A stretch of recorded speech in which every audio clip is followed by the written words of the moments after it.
शिक्षक साथियों, इस वीडियो में हम देखेंगे छात्रों की अपार आईडी जनरेट करके किस प्रकार से आप अपार आईडी जनरेट करेंगे। कक्षा 1 से 12 के सभी छात्रों की अपार आईडी जनरेट की जानी है। अभी पूर्व में हम कक्षा 9 से 12 के छात्रों की अपार आईडी जनरेट कर रहे थे। अब जो नया आदेश आया है उसके अनुसार कक्षा 1 से 12 के सभी छात्रों की अपार आईडी जनरेट की जाएगी। तो हम किसी छात्र की अपार आईडी जनरेट करके देखेंगे और अपार आईडी में क्या नया अपडेट आया है उस नए अपडेट को भी देखेंगे। नया अपडेट आया है और क्या अपडेट आया है उस जानकारी को यहाँ पर देखेंगे। तो हम किसी भी छात्र की अपार आईडी जनरेट करके देखते हैं। इसके लिए आपको यूडाइज प्लस को लॉगिन कर लेना होगा, जैसे कि आप पूर्व से करते आए हैं। यूडाइज प्लस को सर्च करके स्टूडेंट मॉड्यूल को आप लॉगिन करेंगे तो यह पेज ओपन होता है।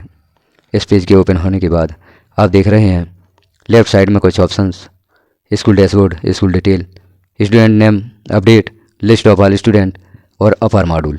अपार मॉड्यूल जो ऑप्शन आपको यहाँ पर शो हो रहा है, इस ऑप्शन से हम स्टूडेंट की अपार आईडी जनरेट करेंगे। तो आपको अपार आईडी जनरेट करने के लिए अपार मॉड्यूल को क्लिक करना होगा। अपार मॉड्यूल को हम क्लिक करते हैं तो यह पेज ओपन होता है।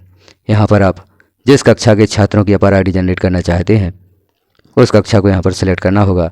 जहाँ क्लास या ग्रेड लिखा हुआ है यहाँ हम कक्षा को सिलेक्ट करेंगे और सेक्शन, यदि आप सेक्शन सेलेक्ट करना चाहते हैं तो यहाँ पर सेक्शन सेलेक्ट कर दें। यदि आपके विद्यालय में किसी कक्षा के 1 से अधिक सेक्शन हैं और यदि एक ही सेक्शन है तो आप ऑल पर भी सिलेक्ट रहने दें, तो सभी छात्र यहाँ पर ओपन हो जाएंगे। अब यहाँ पर क्लास या ग्रेड सेलेक्ट करके, सेक्शन सेलेक्ट करके आपको गो पर क्लिक करना होगा। जैसे ही आप गो पर क्लिक करते हैं तो यहाँ अगला पेज ओपन होता है। यहाँ पर हम देख रहे हैं पहला जो छात्र है इसकी अपार आईडी जनरेट हो चुकी है। और भी हम ऑप्शन देख लेते हैं। बेसिक डिटेल दी गई है छात्र की, क्लास या ग्रेड दी गई है, स्टूडेंट PEN दिया गया है, प्रोफाइल स्टेटस और अंत में एक्शन। एक्शन में हम देख रहे हैं जो आपको जनरेट लिखा हुआ दिखाई दे रहा है, इसी को क्लिक करके आप अपार आईडी को जनरेट करेंगे। यह जो जनरेट का ऑप्शन है यह कब प्राप्त होता है? जब आप छात्र की जनरल प्रोफाइल, एनरोलमेंट प्रोफाइल और फैसिलिटी प्रोफाइल कंप्लीट कर देते हैं तो उसके पश्चात ही आपको जनरेट का ऑप्शन शो होता है। यहाँ पर कई छात्रों का जो जनरेट का ऑप्शन है वह हाइड भी आपको दिखाई देगा। यदि हाइड दिखाई दे रहा है तो आप पहले छात्र की जनरल प्रोफाइल कंप्लीट कर दें। जनरल प्रोफाइल आप कैसे कंप्लीट करेंगे? यहाँ आपने देखा कि जो जनरेट का ऑप्शन है वह हाइड है, तो आप यहीं छात्र का जो नाम है इस पर आप क्लिक करेंगे तो यहाँ छात्र की जनरल प्रोफाइल पर पहुँच जाते हैं और यहाँ आपको जनरल प्रोफाइल कंप्लीट करनी होगी। अपार आईडी जनरेट करने के लिए आपको किन बातों का ध्यान देना है वह भी हम देख लेते हैं।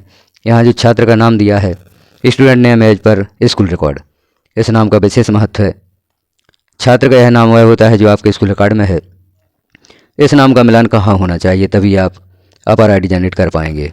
तो यहाँ जो नीचे हम देख रहे हैं, do you want to change Aadhaar detail in HTMS, यहाँ पर एक चेकबॉक्स ही बना हुआ है। वहीं हम देख रहे हैं छात्र का आधार नंबर है और छात्र के आधार के साथ में name of student as per in Aadhaar card, यह जो लिखा हुआ है यह नाम और जो छात्र का स्कूल रिकॉर्ड में नाम है यह नाम एक जैसे होना चाहिए, तभी आप छात्र की अपार आईडी जनरेट कर पाते हैं।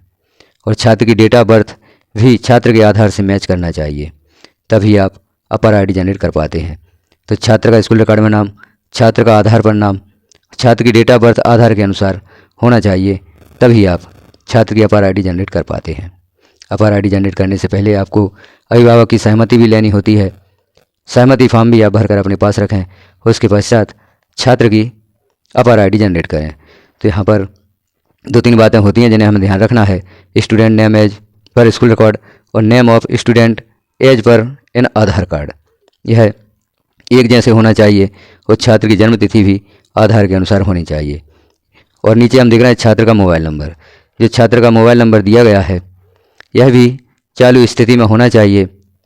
यहाँ छात्र के अभिभावक का ही मोबाइल नंबर होना चाहिए, तभी आप अपार आईडी जनरेट कर पाते हैं। तो इन जानकारियों को सबसे पहले आपको सुधार करना होगा। छात्र के आधार के अनुसार इन जानकारियों को आप सुधार लें, तभी आप अपार आईडी जनरेट कर पाएंगे। अब यहाँ समस्या आती है छात्र के नाम की कि जो स्कूल में रिकॉर्ड में नाम है वह आधार के अनुसार होना चाहिए। यदि यहाँ पर छात्र का नाम स्कूल रिकॉर्ड के अनुसार है तो इसमें आप छेड़खानी ना करें। इस नाम के आधार पर छात्र का आधार अपडेट करवा दें और जो नाम छात्र का स्कूल रिकॉर्ड में है वही नाम छात्र का आधार में करवा दें। डेट ऑफ बर्थ यदि यहाँ पर सही लिखी हुई है तो छात्र के आधार में डेट ऑफ बर्थ अपडेट करवा दें। या हमारे स्कूल रिकॉर्ड में गलत जन्मतिथि यहाँ पर शो हो रही है तो छात्र के आधार के अनुसार आप यहाँ पर जन्मतिथि में सुधार कर लें। और यदि स्कूल रिकॉर्ड का नाम गलत लिखा हुआ है, छात्र के आधार में सही लिखा हुआ है, तो स्कूल रिकॉर्ड का नाम आप सुधार करवा दें। स्कूल रिकॉर्ड में जो नाम का सुधार होगा वह फार्म A03 के द्वारा होगा। फार्म A03 भरकर आप अपने ब्लॉक या डिस्ट्रिक्ट MIS के पास जमा करेंगे या BRC कार्यालय में जमा करेंगे, वहाँ से इस नाम में सुधार कर दिया जाएगा। तो यहाँ जो हमने शर्तें देखी कि छात्र के आधार पर नाम और छात्र का स्कूल रिकॉर्ड में नाम यह एक जैसा होना चाहिए। इसमें सुधार भी आप किस स्थिति में करवाएंगे वह भी हमने देखा। इन सभी जानकारियों को मिलान करके और जानकारियाँ सही होने पर ही आप अपार ID जनरेट करने का कार्य करें। तो हम यहाँ पर देखते हैं एक छात्र की अपार ID जनरेट करके कैसे आप अपार ID जनरेट करेंगे। तो यहाँ हम क्लिक करेंगे अपार मॉड्यूल। अपार मॉड्यूल को क्लिक करके जैसे हमने पूर्व में देखा था, आपको कक्षा सेलेक्ट करनी होगी, सेक्शन सेलेक्ट करना होगा और गो पर आप क्लिक कर देंगे। जैसे ही आप गो पर क्लिक करेंगे छात्रों की सूची ओपन हो जाएगी। अब जिस छात्र की आप अपार ID जनरेट करना चाहते हैं उसको यहाँ पर सर्च कर लें। जिस छात्र की आप अपार ID जनरेट करना चाहते हैं उस छात्र का नाम यहाँ पर देख लें और आखिरी कॉलम में जो जनरेट लिखा हुआ है उसे क्लिक कर दें। जैसे ही आप क्लिक करेंगे तो इस छात्र की जानकारी यहाँ पर शो होगी। तो अब यहाँ पर आपको छात्र या छात्रा का नाम मिलान करना होगा। छात्र का PEN दिया हुआ है, छात्र की डेट ऑफ बर्थ दी गई है, gender, class, mobile number, father's name, mother's name, Aadhaar number और आधार पर छात्र का नाम। इसे आप यहाँ पर देख लें। छात्र का जो आधार पर नाम है वह छात्र का जो स्कूल रिकॉर्ड में नाम है उससे मिलान हो रहा है इसका या नहीं। तो यहाँ पर मिलान नहीं हो रहा है तो आपको यहाँ पर छात्र का आधार देखना होगा।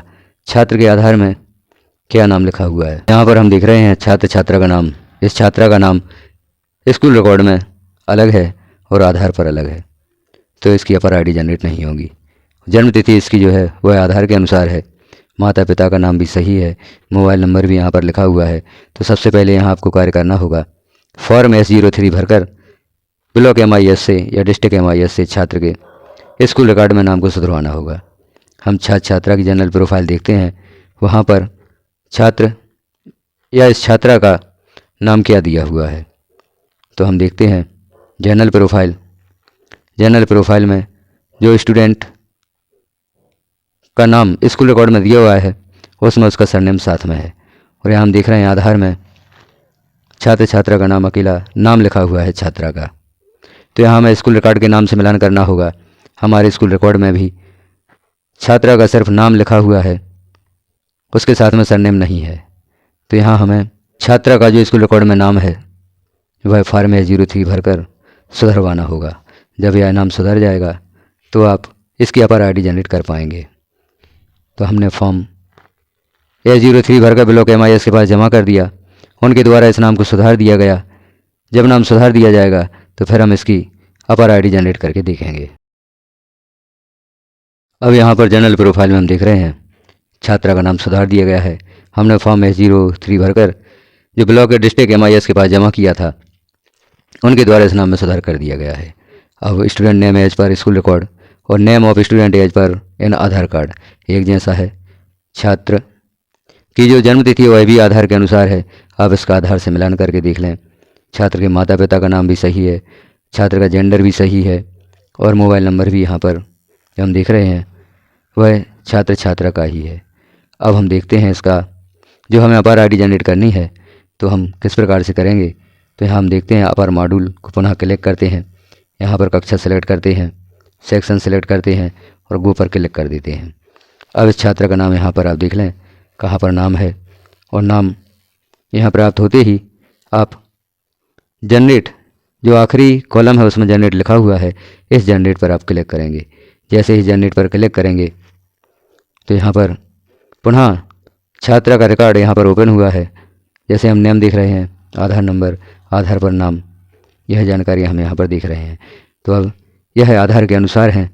अब हमें यहाँ पर जो कंसोनेंट या अभिभावक की सहमति है उसे यहाँ पर भरना होगा। अभिभावक का यहाँ पर सबसे पहले आपको नाम लिखना होगा। जो भी छात्रा के अभिभावक हैं उनका नाम लिखना होगा। जैसे हम यहाँ पर लिखते हैं छात्रा के अभिभावक का नाम, आप भी यहाँ पर छात्र या छात्रा के अभिभावक का नाम लिखें, जो भी उनके लीगल अभिभावक हैं, माता पिता हो सकते हैं या कोई भी लीगल व्यक्ति अभिभावक हो सकता है, उसका नाम यहाँ पर आपको लिखना होगा। तो यहाँ छात्रा के माता पिता का नाम या अभिभावक का नाम लिखें और उनका संबंध लिखें, क्या संबंध है इनका छात्र या छात्रा से। तो जैसे है छात्रा के पिता हैं तो यहाँ पर फादर सेलेक्ट कर देंगे। अब यहाँ पर अभिभावक का आइडेंटिटी प्रूफ आपको देना है। अब आइडेंटिटी प्रूफ देने के लिए यहाँ सेलेक्ट पर क्लिक करते हैं तो यहाँ पर आइडेंटिटी प्रूफ कौन कौन से हो सकते हैं उनके नाम ओपन हो जाते हैं। जैसे आधार दे सकते हैं, पेन दे सकते हैं, एपिक या वोटर आईडी भी यहाँ पर दिया जा सकता है, ड्राइविंग लाइसेंस या पासपोर्ट, कोई भी एक डॉक्यूमेंट्स पालक को यहाँ पर देना होगा आइडेंटिटी प्रूफ में। तो यहाँ जैसे इन्होंने आधार दिया है तो हम यहाँ पर आधार सेलेक्ट कर देंगे और एंड आइडेंटिटी प्रूफ नंबर, जो भी इन्होंने यहाँ पर आइडेंटिटी प्रूफ दिया है उसका नंबर यहाँ पर लिखना होगा। जैसे आधार दिया है तो यहाँ पर पिता या पालक का आधार आपको देना होगा, आधार नंबर यहाँ पर हमें लिखना है। तो यहाँ पर अब जो छात्रा के अभिभावक हैं या पालक हैं उनका आइडेंटिटी प्रूफ लिख दिया है, उनका जो आइडेंटिटी प्रूफ यहाँ पर हमने सेलेक्ट किया था उसका नंबर यहाँ पर लिख दिया है। अब हम नीचे देखते हैं नीचे और क्या जानकारी आपको देनी है। प्लेस ऑफ फिजिकल कंसेंट, यहाँ पर वह स्थान लिखना है जहाँ के अभिभावक निवासी हैं या जहाँ पर इन्होंने अपनी सहमति दी है, और डेट यहाँ पर सेलेक्ट करनी होगी। जिस डेट में इन्होंने सहमति दी है उस डेट को आप यहाँ पर सेलेक्ट कर देंगे। अब नीचे जो शाला के प्रभारी हैं उनका नाम शो हो रहा है क्योंकि उनके द्वारा भी यहाँ पर घोषणा दी जाती है या सहमति दी जाती है कि अपर आईडी जनरेट की जाए। तो अब यह सारी जानकारियाँ फिल करके हम सबमिट पर क्लिक करते हैं तो छात्र या छात्रा की जानकारी सबमिट होते ही अपर आईडी के लिए कौन सा मैसेज आता है उसे भी हम आगे देखते हैं। सबमिट पर क्लिक करेंगे, यहाँ पर मैसेज शो होता है are you sure you want to generate APAAR ID with consent by father, जो फादर का नाम लिखा हुआ है। अब यहाँ हमें कन्फर्म पर क्लिक करना होता है।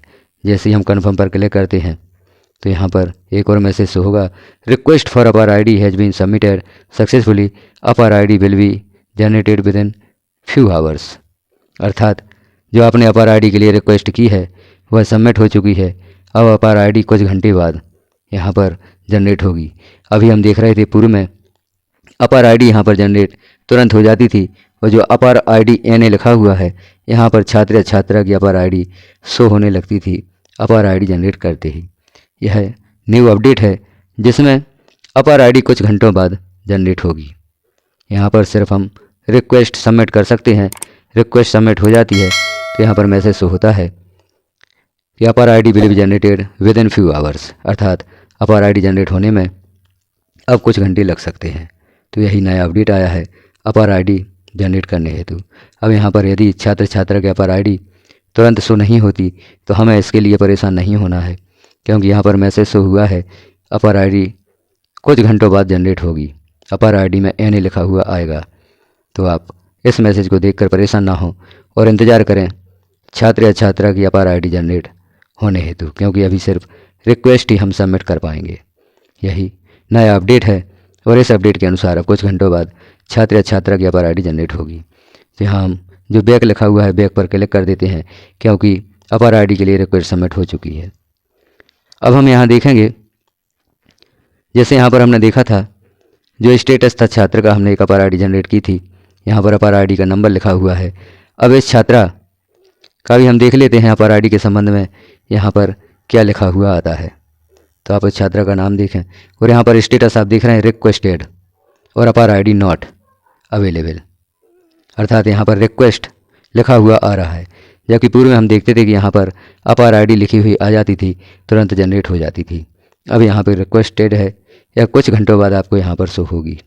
तो इस प्रकार से हमने देखा नए अपडेट के बारे में, अपर आईडी से संबंधित कौन सा नया अपडेट है, और यह भी हमने देखा किस प्रकार से आप छात्र छात्रा की अपर आईडी जनरेट करेंगे और कौन सी जानकारी यहाँ पर सही होना चाहिए, तभी आप छात्र या छात्रा की अपर आईडी जनरेट कर पाते हैं।